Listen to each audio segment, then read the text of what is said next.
Panthers training camp full swing, right? It's in rhythm. There's no more, hey, where do we go to warm up? What drill are we doing next? Everybody knows how it goes. That's not to say everything's going well. Dennis, what were we saying? It started, right, because their first training camp practice, we were out in Charlotte. Mm-hmm. Then there was their first padded practice. That was fun. You were in attendance.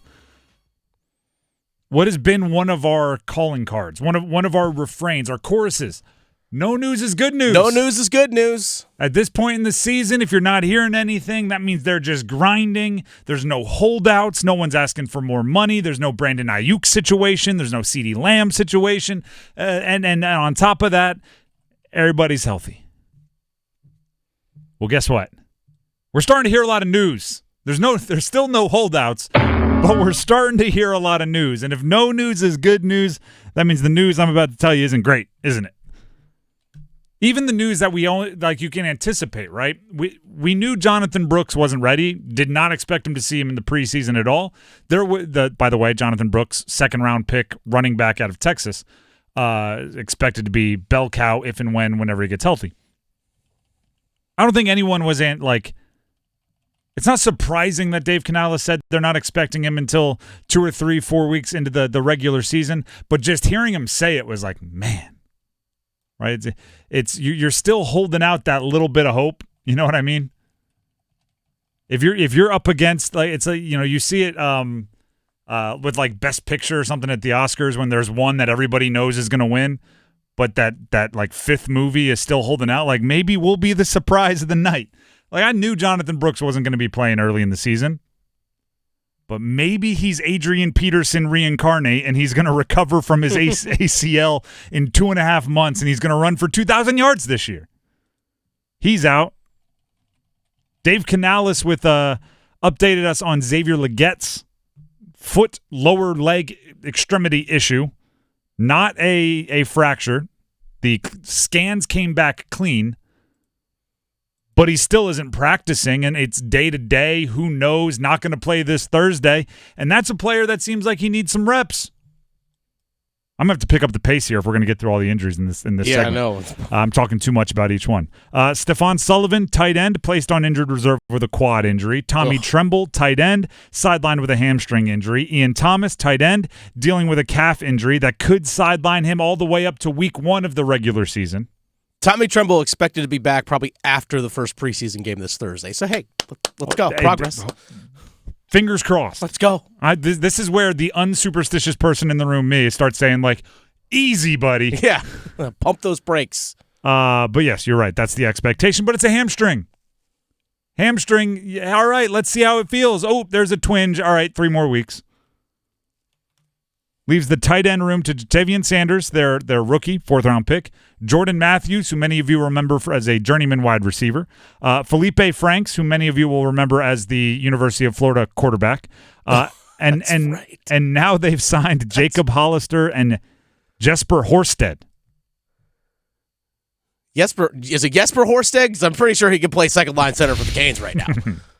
He's from Princeton. Oh, there you go. Smart guy. Hopefully.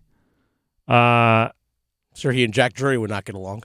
Shaq Thompson watched his 3rd consecutive practice while he deals with a hamstring injury. Did he play today? I don't believe so. So that'd be 4th I do straight. not think so. So Trevin Wallace was getting time with the ones. That would be the rookie 4th linebacker. consecutive practice for Shaq Thompson. I think it's a hamstring injury for him, too. Yep, hammy. Damian Lewis, left guard, big-name free agent, shoulder injury. He's been limited, still doing some things, but limited. Okay. Andy Dalton, quad injury. He's out for at least a couple of weeks.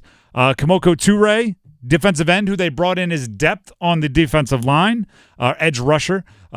He's on the reserve injured list, which made way for Jake Luton to be the quarterback signed to take place of Andy Dalton, who is hurt. DJ Wonnum still not in the mix. Another outside linebacker, edge rusher. Amari Barno still not in the mix. Outside linebacker, edge rusher. Offensive tackle Yash Nyman, whose undisclosed injury keeps him on the active, physically unable to perform list. But they've all been out at the practices, at least paying attention. This is starting to pile up for a team that does not have a tremendous amount of depth. Let's go to the optimistic coach, Dave Canales, on the injuries and what that may mean. It's kind of like that next man up mentality, and while I would love for them to be out there having those reps, it's so valuable for all the guys to be able to get those reps so we can really gather information. You know, even as we go into these preseason games, I would love for X to be out there at some point just to play NFL football, but we have a good group of receivers that are fighting for these spots on our roster. So I love that room, just getting those opportunities, being able to see different guys rotate in there with the ones and all that. So again, you know, for me, I'm always kind of, you know, the next man up, you know, opportunity type of mentality. You're not going to get anything but that from Dave Canales. You're not going to get anything but optimism. You're not going to get anything but, hey, this is a chance for us to see the backups. How exciting. I would not get a chance to know what, David Moore looks like with the first team if Xavier Legette didn't get hurt. It's like, what? If Adam Thielen didn't need a rest day, Xavier Legette wasn't out, how in the heck would we be aware of what Devin Tompkins would do playing with Bryce Young? Like, that's the optimistic spin. The more pessimistic or maybe even realistic spin on all of these injuries is the Panthers had issues on their roster last year, and this offseason they didn't have the resources to find 2 and 3 solutions to each of those problems. In many cases, they had enough resources to come up with one solution. Last year, they had 15 different guards playing in games, offensive guards. They didn't get a chance to bring in 4 new starters. They got a chance to bring in 2 new starters, and it cost them $153 million over the next 4 and 5 years. So when Damian Lewis isn't able to go full speed, there's not like other solutions jumping out.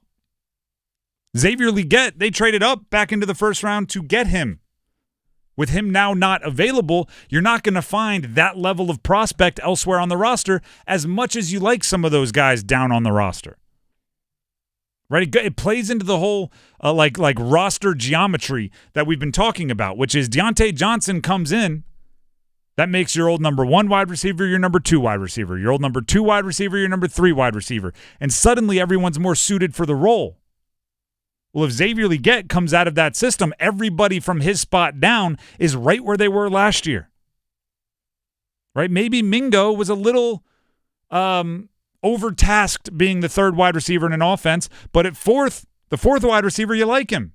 Xavier Legette goes down, Mingo's right back where he was overtasked.